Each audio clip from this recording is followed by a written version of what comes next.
ನಾವು ಹೇಳೋದು GST ಇಂದ ಅವೈಜ್ಞಾನಿಕ ಆಗಿದೆ, ಇದು ಬೇಡ, ಈಗ ಮಾಡಬೇಡಿ, ವೈಜ್ಞಾನಿಕವಾಗಿ ಮಾಡಿ. GST ನಾವು ವಿರೋಧ ಮಾಡಲ್ಲ, ಆದರೆ GST ಮಾಡುವಾಗ ಏನ್ ಹೇಳಿದ್ರು ಕೇಂದ್ರ ಸರ್ಕಾರದವರು, ನಿಮ್ಗೆ ಎಷ್ಟು ನಷ್ಟ ಆಯ್ತದ ಅದೆಲ್ಲ ಬರೆಸ್ಕೊಡ್ತೀವ್ರಿ ಅಂತ ಹೇಳಿದ್ರು. GST ಕೌನ್ಸಿಲ್ ನಲ್ಲಿ ನಿಮ್ಗೆ ಎಷ್ಟು ನಷ್ಟ ಆಯ್ತದೆ ಅಷ್ಟೆಲ್ಲ ಬರೆಸ್ಕೊಡ್ತೀವಿ.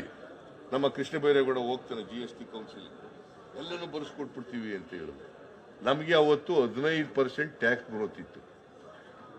Tax growth 15%. ಅದು ನ್ಯಾಷನಲ್ ಅವರೇಜ್ 14%ಗೆ ಅಂತ ಹೇಳಿದ್ರು. 14% ಕೊಡ್ತೀವಿ ನಿಮ್ಗೆ ಅಂತ ಹೇಳಿದ್ರು, ನಾವು ಒಪ್ಕೊಂಡು.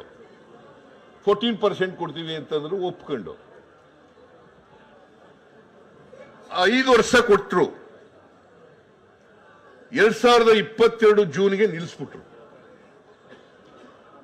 ಜೂನ್ 2022ನೇ ಇಸ್ವಿಗೆ ಕಾಂಪನ್ಸೇಷನ್ ಕೊಡೋದು ನಿಲ್ಲಿಸ್ಬಿಟ್ರು.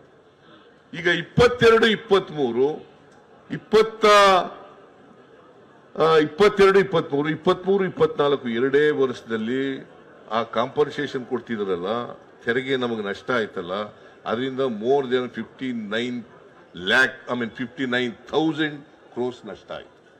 ಎಷ್ಟು ನಷ್ಟ ಆಯ್ತು? 59,000 ಕೋಟಿಗೂ ಹೆಚ್ಚು ಜಾಸ್ತಿ. Is it not an injustice? Is it not an injustice? So this is an injustice. 59,000 ಕೋಟಿ.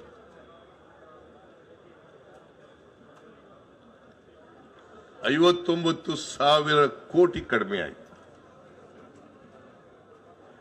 ಸೊ ಈಗ ಪರಿಹಾರ ಕೊಡ್ತಾ ಇಲ್ಲ, ನಮಗೆ ಕೇಂದ್ರ ಸರ್ಕಾರದಿಂದ ಪರಿಹಾರ ಕೊಡ್ತಾ ಇಲ್ಲ, ನಿಲ್ಲಿಸ್ಬಿಟ್ರು. 15% ಇದ್ದದ್ದು ಈಗ ಟ್ಯಾಕ್ಸ್ ಗ್ರೋತ್ ನಮಗೆ GST ಆದ್ಮೇಲೆ 9% ಬಂದ್ಬಿಟ್ಟಿದೆ.